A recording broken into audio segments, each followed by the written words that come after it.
Hello and welcome back to the Project Management PrepCast. I'm your instructor, Cornelius Fichtner, and this lesson is recorded with a live audience on Facebook and YouTube. And we want to shape your mind by looking at the PMP Exam Mindset. In fact, this is part one of 3 mindset lessons, and our specific topic here today is the PMP Mindset. Hello, everybody on YouTube, on Facebook, and as part of my PMP exam prep course. Thank you so much for joining me here today. Appreciate it that you are with me in this lesson. Let's take a look at our agenda. We have packed agenda for today that we want to go to. A quick introduction there. We want to talk a little bit about what do I mean by mindset, what are the objectives of these lessons and the types of mindset. And then we jump fully into the big part here, the PMP, PMI mindset.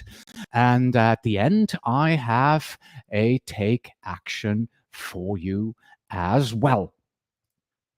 Before we get started, here is my exam tip for you, because once you've watched this lesson here, you will have a much better understanding of the PMI, PMP mindset, but that is only the first step of the puzzle. You also need to make sure that you can actually translate this to exam success. So your task is this: get the PrepCast exam simulator at pmexamsimulator.com with over 2,200 questions and challenge your mindset. Our exams 1, 2, 3, and 4, they are a near perfect match of the actual PMP exam, and they will get you exam ready. pmexamsimulator.com. As part of this presentation, I asked myself, well, I can do this on my own, but as they say, 2 heads are better than 1.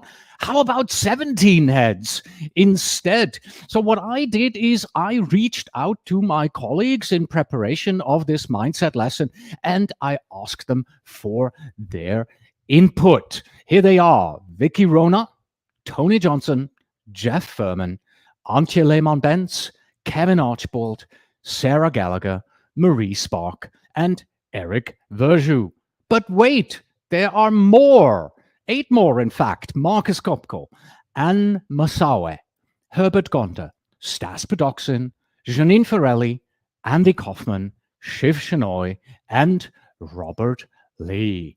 My thanks to all of my colleagues, PMP trainers here, for this and the following presentation, 2 presentations. I have taken their thoughts, their input, and I've taken that as the foundation to build my comments, my explanations, my detailed tips and guidelines for you. All right, with that big thank you out of the way, let us move on, right? And let's talk about mindset. I want to answer the questions: what do we mean by mindset? How does a mindset help us on the PMP exam? And is there actually more than one mindset? Spoiler alert, we came up with about 15 other mindsets there. All right, so what do we mean by mindset? Here is a definition for you, okay? A mindset is a set of assumptions, methods, or notions held by one or more people. The established set of attitudes held by someone. So we have 2 definitions here on the screen. And for our intents and purposes, the people from the first definition and the someone from the second definition here, that is PMI. That is the Project Management Institute. And I'm saying that these people, that someone, is PMI because if we translate these 2 definitions into how PMI develops their exams, then this is what this looks like. PMI and the volunteers who develop questions for the exam, they have specific and clearly documented assumptions, methods, notions, and attitudes based on which they develop exam items for the PMP exam.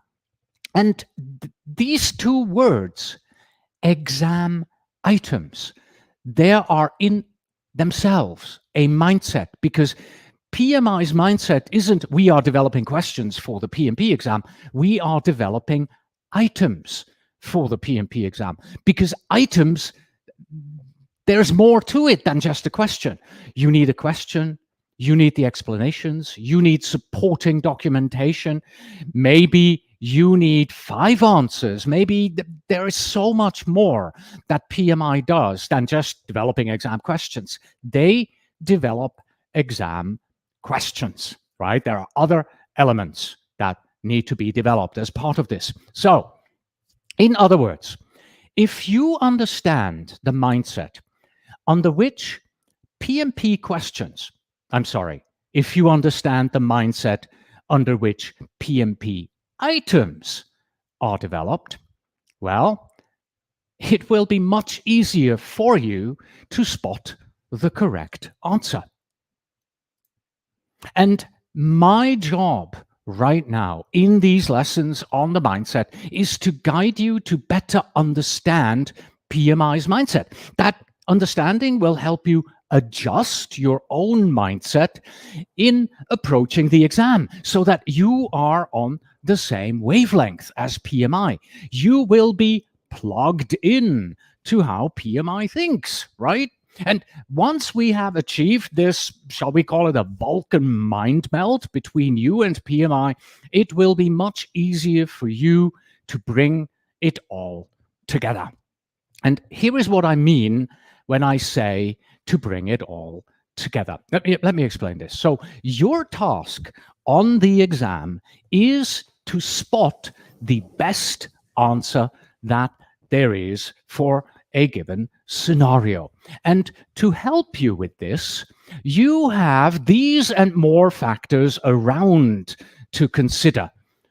You know PM theory. You are an experienced project manager. You may be using a PMP simulator. You've read PMP exam prep books. You know all about the process-oriented and the principles-oriented type of project management. And you've probably also gone through a PMP exam prep course. And the mindset, the PMP mindset, that's this big turquoise circle that I'm bringing up right now here. That is the understanding how PMI interprets these factors, how they bring all of these factors together to establish what the best answer at the center is. That is the mindset. This is what we want to achieve so that you can take all these factors and zoom in on the best answer using your understanding of how PMI approaches these kind of things. I said at the beginning, this is the first of 3 lessons on mindset, and each lesson focuses on a different mindset. The first lesson right now is about the PMI, the PMP mindset. It's all about knowing the PMI way of doing things and spotting the best answer.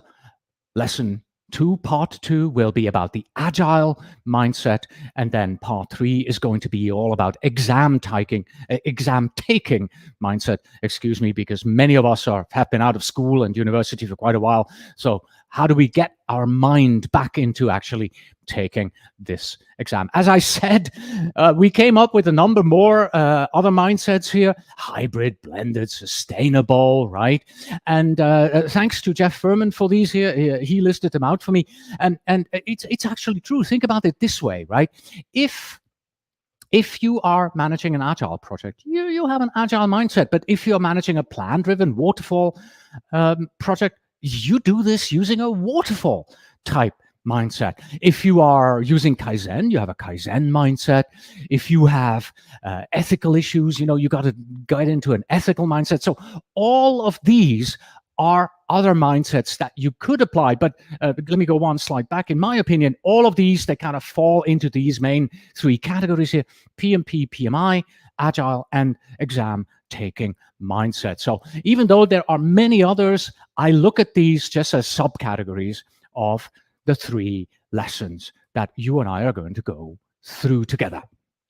Okay, with this introduction out of the way, let us get started. Friends and colleagues, please turn your antennas on and let us delve into the PMI and PMP mindset together. And we are starting with Marcus Kopko. Marcus is a PMP trainer and consultant, and you can find him at projectmanagement.plus. And here is what Marcus says. He says that it means understanding the PMI way of doing things by simply imagining that you are a project manager in a perfect project management world. Everything works as expected. A charter is created for every project. As a project manager, you are responsible for all aspects of the project. All risk management processes and others, they are always applied. This is a projectized world. And he even says, hooray, this is a projectized world. This is what this looks like. For the exam, you have to think of a large organization that carries out its projects using proper project management practices, and organization with established processes, procedures, experienced staff, and a healthy culture. The correct answer would typically reflect an action taken by a well-versed project manager, you, me, working in such a organization, right? And as well-versed project managers, we know of the importance of this. We know of the importance of the processes and the culture and doing everything right and following all these best practices that we know about. However, when appropriate, it is absolutely okay for you and me to take a best practice and take a process and tailor them for our project. Tailoring is good. Adjust them as we need it, but we never break them or simply throw them out the window. We're moving on to Tony Johnson. Tony Johnson, he is a best-selling PMP exam author. You can find him at crosswindpm.com. And many of you may actually be using his PMP exam prep book as you are getting ready for the exam. He says, in the 20 plus years I have been formally doing project management and teaching it, I have yet to see a single company do project management in a 100% prescriptive way that completely aligns with PMI standards. That said, if you don't understand the basics of the PMI framework that the standards align with, you will be very challenged on the exam. This is not about how you do project management at your job. This exam is about the PMI way, right?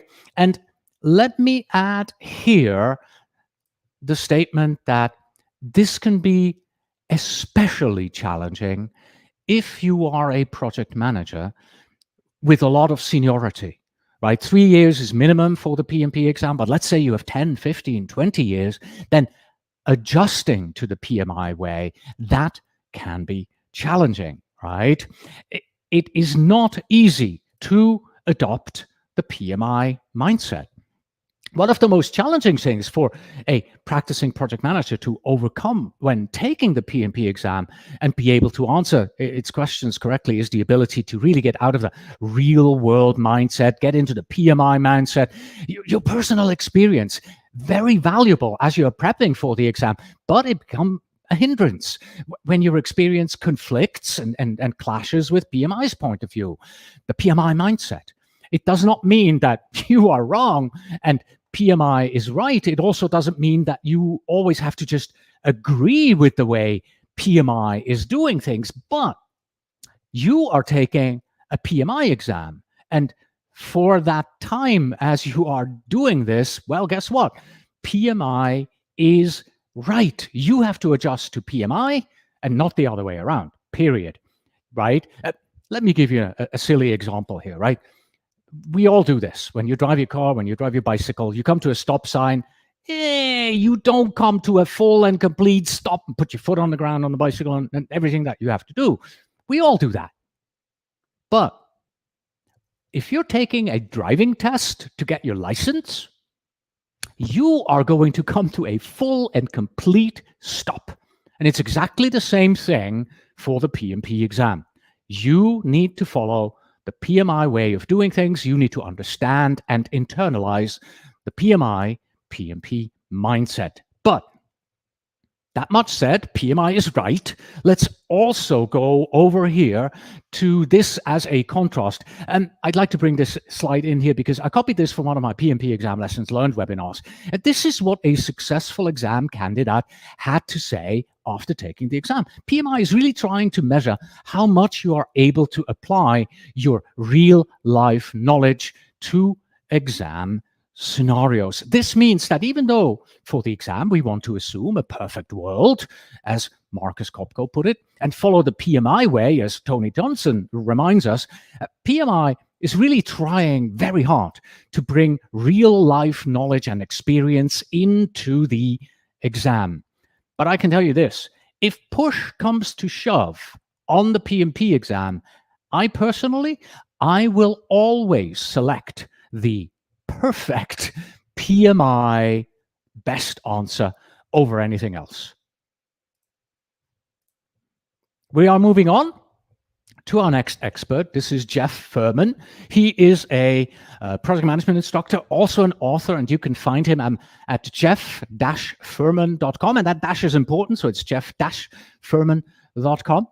Here's what he says in regards to ethics. Projects that are run with a focus on ethics are more likely to succeed and also bring long-term benefits, especially new business referrals. Many project managers, they hear the saying, business ethics benefits the bottom line, yet they are skeptical.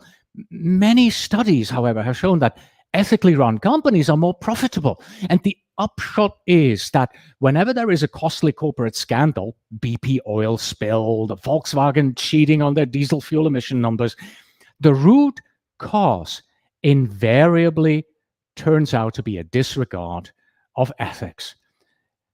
Corners are cut in order to save money. So what does this mean for the PMP exam? It means for us, in order to get into the PMI mindset of how ethics work, you should read the Code of Ethics. Yes, the best way to adopt it is to read it. It's a good idea to take the time and read it, but it'll take you a few hours to read it, understand it, internalize it. If you don't want to do that, right, spend that extra time, then I have a shortcut for you. Here we go. Let me show you this. For the exam, ethics can be summarized in pretty much 2 bullet points, quite simply. If a question scenario feels wrong, it looks unethical, then select the answer that fixes that ethical dilemma. And if, on the other hand, one of the answer choices just feels morally wrong, I would never do this, well, then don't select it. As simple as that. So if you go into the exam with the approach of don't steal, don't cheat, don't lie, and I'm always going to do the right thing, then from an ethics perspective, you are golden. We're moving on to Herbert Gonder. Herbert is a project management trainer, PMP trainer. You can find him at gonderconsulting.com. Herbert says, when you start dealing with the PMP exam preparation for the first time and you are an experienced project manager, you may have difficulties in identifying the tiny but important differences. One of them is starting up a project, because when you start up a project, you as an experienced project manager might say, I've done this a million times before. Let's just do it, right? But for PMI, it is important to have a look at what you need in order to get started. You need to know how PMI does it and wants you to do it.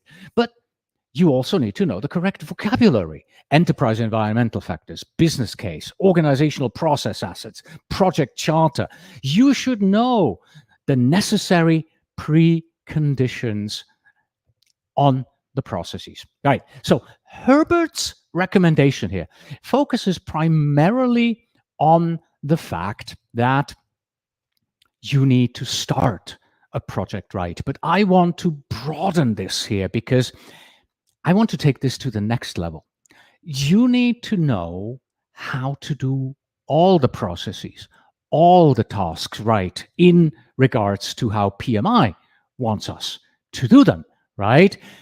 As we initiate, plan, execute, monitor, and control our project, and as we execute every task. So ask yourself this here. On a perfect project, what would be the correct order in which I should be doing things? That means you cannot create a work breakdown structure before you first create a project scope statement. Just like you cannot create a budget without first estimating how much it's actually going to cost you, right? That's step one before you can create a budget. And then the classic example that I want to look at in just a bit more detail here is this. A change request. How do you handle a change request? So this is some audience interaction here. Get ready. If you know the answer to what's coming on the next slide here, please do type it in to the chat here. Let's see if you can see this. So if you know the answer, type it into the chat. You just got off the phone with your customer where they told you about a new change request. What do you do next regarding this new change request? So you've spoken to your customer, the customer on the phone told you there is a change coming, right? We need to do something different than we did before. What do we got? What do we do? How do we do this? Remember, this is perfect PMI world.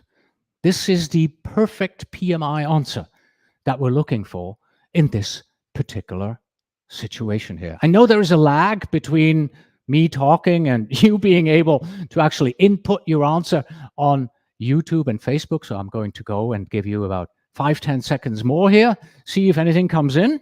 So far, I have nothing. All right. Looks like we're not getting anything at the moment today here. Internet may be slower than normal. Here is what you need to do, right? Right, so Pearly has actually given a good answer. Take it to the change board, follow integrated change control. That is next, right? Review, says TP, ICC, says Tony, refer to the change management plan. Kunal says this, but the correct answer is you need to document it. Step one with a change request is always you must document it. And I'm pretty sure that, all of you were thinking that, and if we had been having 4 answer choices, you would probably have selected this document it first, right? This is very important. Always document the change request first, right? So it's important to have that understanding, and the way to do this is you want to know the best practices for the PM processes, principles, and methods, as well as how PMI wants you to apply them by having a solid and well-designed PMP exam prep course and by using a solid exam simulator. This is something that my students tell me all the time. Yeah, it's fine to read the books. It's fine to go through the course. But in the end, bringing this all together, remember that image I showed you earlier on, bringing it all together, a simulator will help you do that because it's going to challenge your understanding of the PMI and the PMP mindset. Moving on. Moving on to Vicky Rona. She is the president of Forward Momentum at forwardmomentum.net. And here is what she said. Select the answer that is proactive, demonstrates leadership, includes everyone who is affected, and investigates and understands before taking action. Being a proactive manager, project manager, is another big piece in the puzzle of understanding and adopting the PMI mindset. This is a big piece of it all. There are dozens of situations where we project managers have to be proactive. Let's take a look at a few here. Have a list of 2, 4, 6, 7 for you, right? Don't let problems linger. remove impediments, plan for risks, and address issues promptly. Your problem is yours to solve. Don't blame others. Follow the plan, do, check, act cycle, and meet face to face. These 7 here are a good indication to you how PMI thinks. If you can adopt these 7 and follow these 7, you are already one step closer to identifying the correct answer because you are adopting the correct PMI mindset, right? It will help you spot the correct answer, right? Call it common sense if you like, but this is part of the PMI, PMP mindset of what this lesson is all about. If I had to choose and say which one of these ones should be at the top of your mind, so if you only want to remember one of these, right, I would go for address issues promptly. Okay. This is because if you let problems fester, if you don't address a conflict, if you don't resolve an issue, then it will only get bigger and cause more problems down the road. Before we move on, one final comment here at the bottom, meet face to face. And this is also addressed in the Agile Manifesto. This is also part of the Agile mindset, meeting face to face, right? That is the number one best practice, good practice of communicating, right? In person, always better than via email there. All right. And now, let's get to our first Mind This slide. We'll have more of these throughout the lesson here. This and the other Mind This slides, they contain the Cornelius Fichtner PMP Exam Mindset guidelines, trademark, for you. And you need to know them. You need to mind them because these guidelines, they will help you build a mental mind map of how PMI thinks. In that way, you can tweak your own mindset, align it with PMI's mindset for the exam. Adopting these will help you achieve the Vulcan mind map we talked about earlier. They're kind of a summary of what we looked at. All right, let's go through them one by one. Number 1, we assume an ideal project management environment. Number 2, we need to understand how to apply the PMI way. Number 3, we apply best practices or good practices for project management processes, principles, and methods. Number 4, we know and we follow the process. We tailor the process. We don't break it. Number 5, we are ethical. We never break rules. We never break policies, regulations, or worst, we never break laws either. Number 6, we are proactive with problems, risks, or impediments. Number 7, we solve our own problems. We don't delegate them. And number 8, we meet face to face.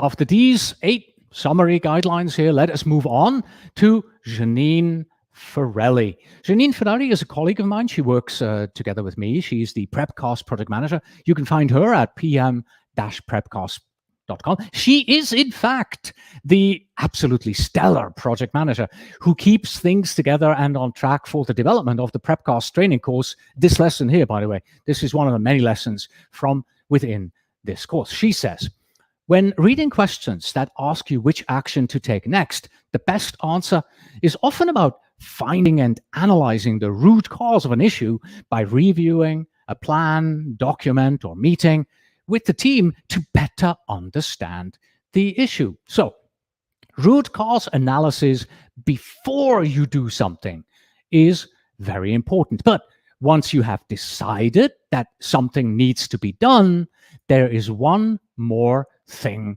to consider. And that important factor to consider is this here. If there is a problem there at the top left for which several possible actions and solutions are offered, identify the one that will actually solve your problem at hand, right? You don't want to select an answer that doesn't actually solve your problem. That's just busy work, right? You want to do something about the problem. You want to solve the problem. You want to get rid of it. You want to make it go away, right? Choose an action that solves the problem. Let me also say this. It's okay in this particular instance to have a solutions focus, right, in a situation. But if a problem needs solving, in most cases, don't think solution, think outcome instead. That means you want outcomes before solutions. You can even expand this and say, we want outcomes and value before solutions. So don't approach a situation with the mindset of, I want to implement solution X.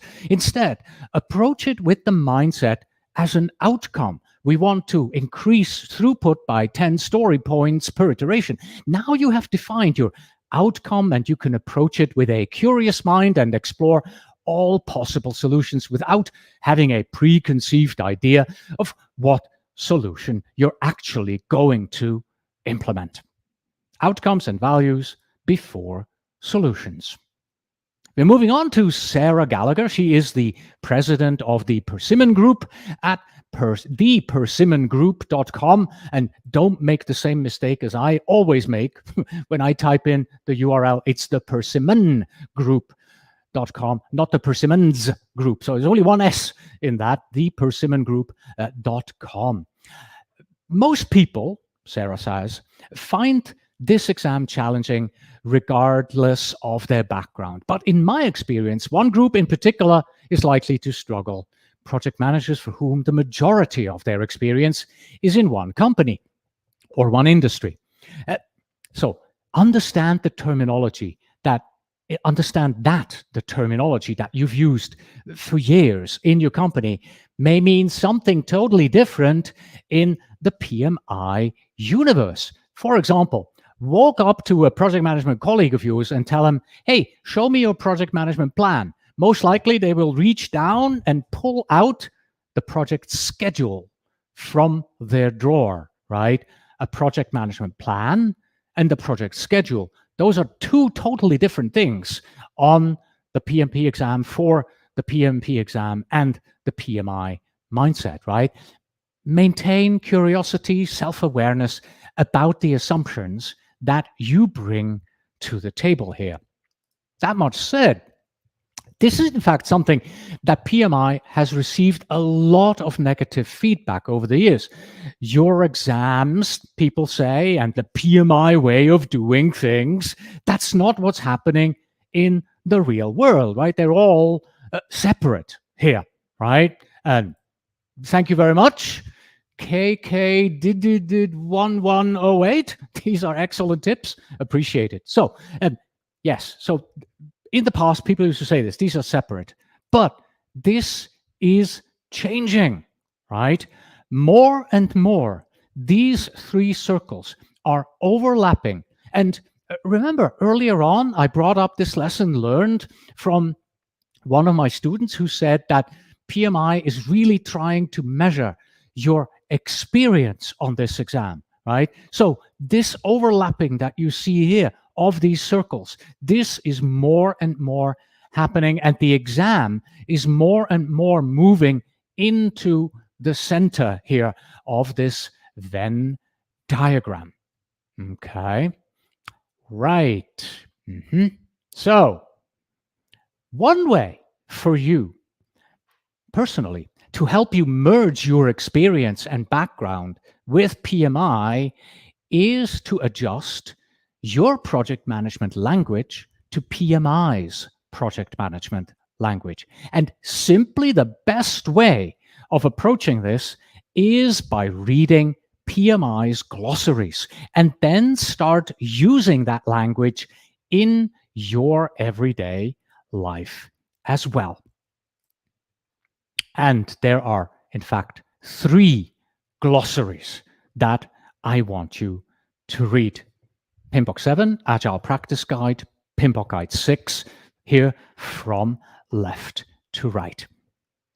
PMBOK 7 is a must. You must read the glossary in the PMBOK Guide 7. That will give you the principles-focused glossary that you need, the principle-focused language that you need, vocabulary that you need. The Agile Practice Guide, glossary, that will give you PMI's view of what the Agile world is and does. So you want to understand PMI's Agile vocabulary. And then PMBOK Guide 6, that glossary, that will give you the process-focused understanding of the vocabulary. PMBOK Guide 6, over time, will go away, but it is moving online to PMI Standards Plus, the online repository there. So don't look at PMBOK 6 as an outdated document. Look at PMBOK 6 as the document itself is no longer in print. It's no longer used, but what's inside of it is still important. You need to have the processes from PMBOK 6 and the principles from PMBOK 7. Only together can you manage a project, and only with both understandings together can you pass the PMP exam. Just the principles-based PMBOK 7, it's too high level. My colleague Oliver Lehmann says it's too wishy-washy in order to be able to actually create a test on that. Okay, here's an example of some of the things you may learn as you go through the glossary. A risk versus an issue. On the left, a risk is a future potential event, and on the right, an issue, that is a current and ongoing situation. Okay? A risk, you plan for it. An issue, you deal with it. And remember, we are proactive, right? We deal with them right away. A risk on the left is documented in the risk register, and an issue on the right is documented in the issue log, right? You not only learned about two terms here from the glossary, risk and issue, you also learned two further documents. The risk register, that's where we keep the risks. The issue log is where we keep the issues. Reading through the glossaries and understanding the terminology and getting to know the terminology and vocabulary and using it on your day-to-day projects will help you. There's a potential issue in about 3 months. No, it's not a potential issue. There is a risk that I can see happening in 3 months, right? Oh, we have a risk right now. Something has exploded. No, it's no longer a risk. As soon as it has exploded, it's become an issue. So using the correct terminology on your own project, understanding the correct terminology, that is part of the PMI and PMP mindset. We're moving on to Antje Lehmann-Benz. She is a trainer and consultant at antjelehmann.com. She says, remember to adopt an agnostic mindset that does not just assume dogmatic truths, but rather accepts a variety of options that could be true based on, and that's important, context, right? An example could be how there is no such thing as a sprint zero in Scrum, but in other sources, sprint zero is used. It's an iteration zero to lay some preparational foundational work. So PMI occasionally can throw in a sprint zero, even though Scrum doesn't use it, but others do, right? So PMI doesn't just follow a specific way. PMI in its exam is very agnostic, very open. Let me show you what that translates into, okay? Here we have two best answers on the left and on the right, and let me go through them with you. So first of all, right, best depends on the situation, right?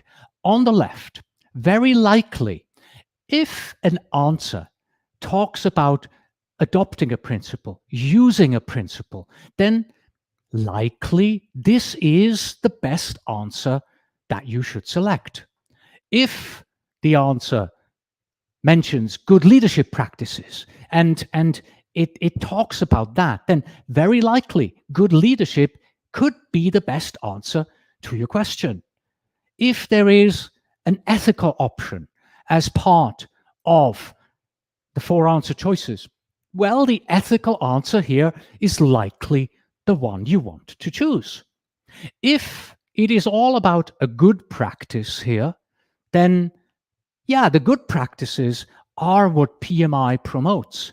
And therefore, using the good practice is the right thing to do. And it is likely the correct answer for that question. That's why they are green. But then on the left-hand side, let's assume the correct answer says, well, you have to use a specific piece of software. You have to use Jira. You have to use QuickBooks in order to solve that problem. Well, no, PMI is agnostic. Nothing specific here, right? So that is likely not the correct answer. Or an answer promotes method X over method Y and says, we're choosing this because method X is better. Well, no, again, PMI is agnostic. We don't do that. Also, there are two approaches to calculate a network diagram. One is the day zero approach, the other one is the day one approach.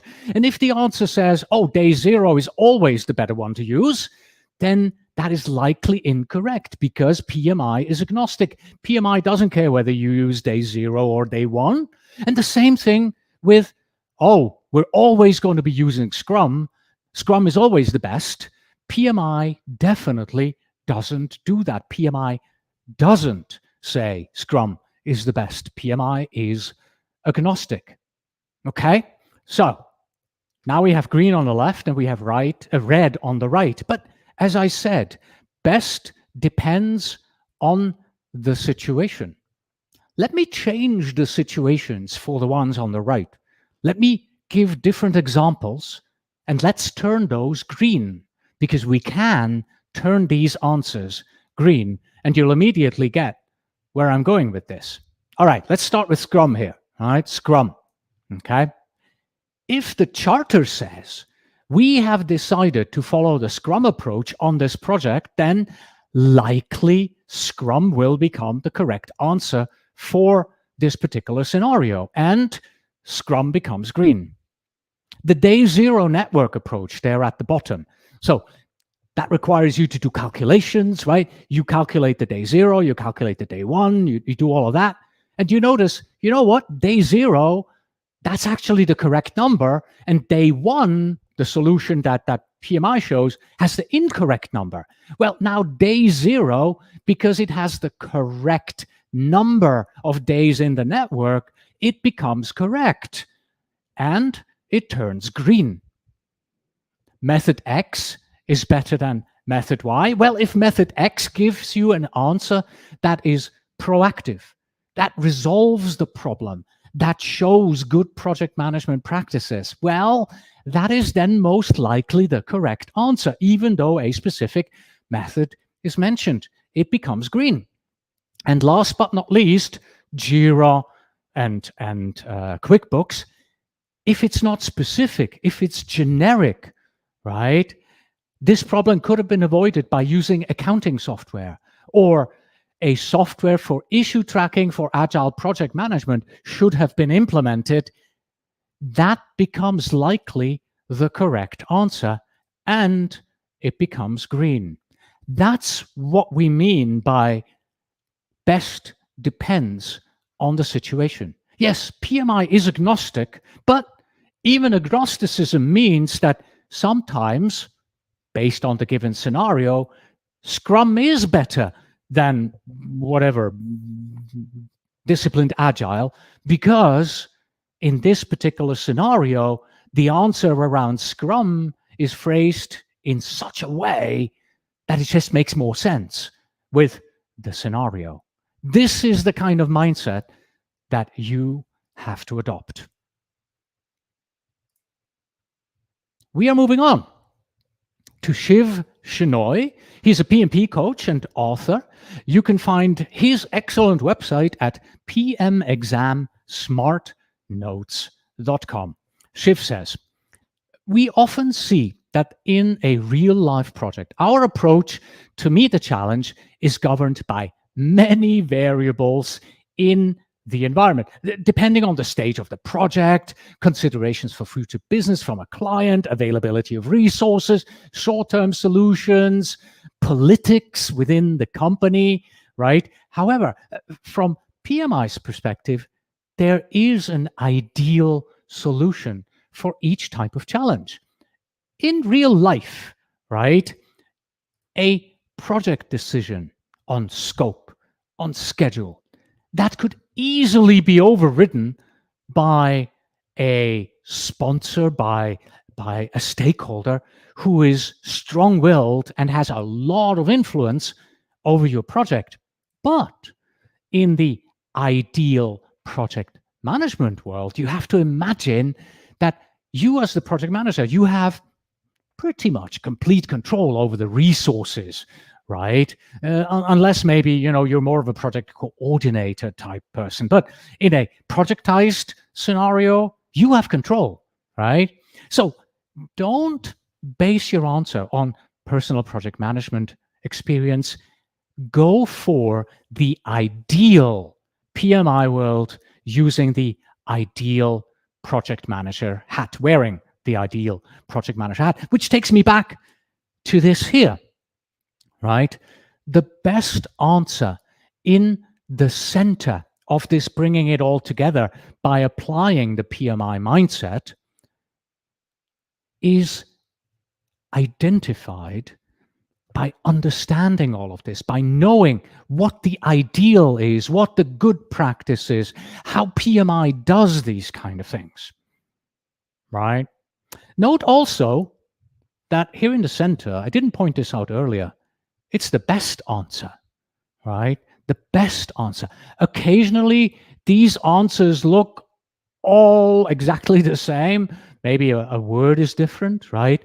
And that word makes the difference. So which one is best? And sometimes, we'll talk about that again, I believe in lesson 3, it's not just the best answer you have to look out for.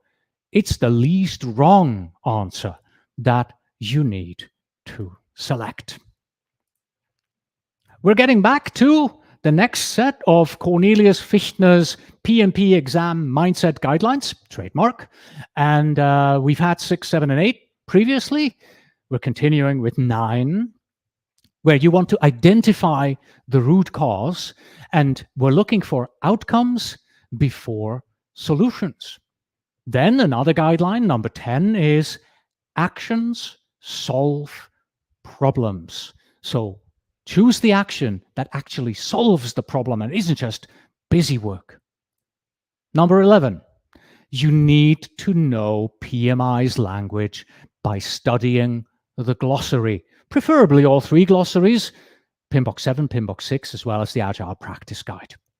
Number 12, this may be a detail, but an important one. Risks become issues. Risks are in the future, issues are in the now. Number 13, apply appropriate models and methods for a given situation. We looked at that for a very long time. If the situation changes, an appropriate model or method may suddenly be inappropriate. So understand what the situation is. Number 14, don't forget, we're in an ideal world here. So which solution would represent the ideal PMI solution? And then number 15, there is no correct, but there is definitely a best or, a least wrong right there. Now, I have armed you so far with 15 of my guidelines in regards to the PMP mindset. Go ahead and challenge yourself, right? Go to the PrepCast exam simulator, take exam 1, 2, 3, 4. They are a near perfect match to the real PMP exam. Apply those, what you have learned, what you have seen today in regards to the mindset. Apply them to our questions, and you'll see that just by applying these 15, you're going to be doing so much better. And this is only lesson 1. And now at the end of this lesson here, at the end of part 1 from our PMP mindset, I have 3 take actions for you. I know I do sound like a broken record, and I haven't even mentioned it a single time throughout this whole lesson. If you haven't done it yet, read the PMP exam content outline, please. pmprepcast.com/PMP outline. That's just a forwarding link. It just takes you to PMI's PDF document directly. You want to read this, you want to understand this. Didn't mention it, but it is part of the PMP and PMI mindset. If you do not understand the basics of the PMP exam, what will you be tested on? How can you be tested on it, right? It's like playing chess without understanding how the pieces move, right? The PMP exam content outline defines every task, every enabler, every domain that you will be tested on the PMP exam. If you don't know it, you're doing something wrong. You might as well stop. Right. pmprepcast.com/PMP outline. Do download and read the exam content outline. You should read the PMI Code of Ethics. It's a relatively quick read, an hour or two. But if you don't want to necessarily do that, then it is okay to use the shortcut that I have introduced to you earlier. Don't cheat, don't steal, don't cheat, don't lie, always do the right thing. That should get you ethically through the exam if you do not want to invest the time in this. But you must invest the time into the glossaries. You definitely want to read the PMBOK 7 glossary. If you have a lot of Agile experience, you can skip the glossary from the Agile Practice Guide. Otherwise, I do recommend it. And PMBOK 6, if time allows. Reading those will get you a lot closer to adopting the appropriate PMI and PMP mindset. Yeah, that's it for today. Thank you again so much for joining me here in this lesson on the PMI and PMP mindset. 2 more lessons coming. The next one is the Agile mindset, where we look at being an agile leader and doing things with a completely different approach to project management.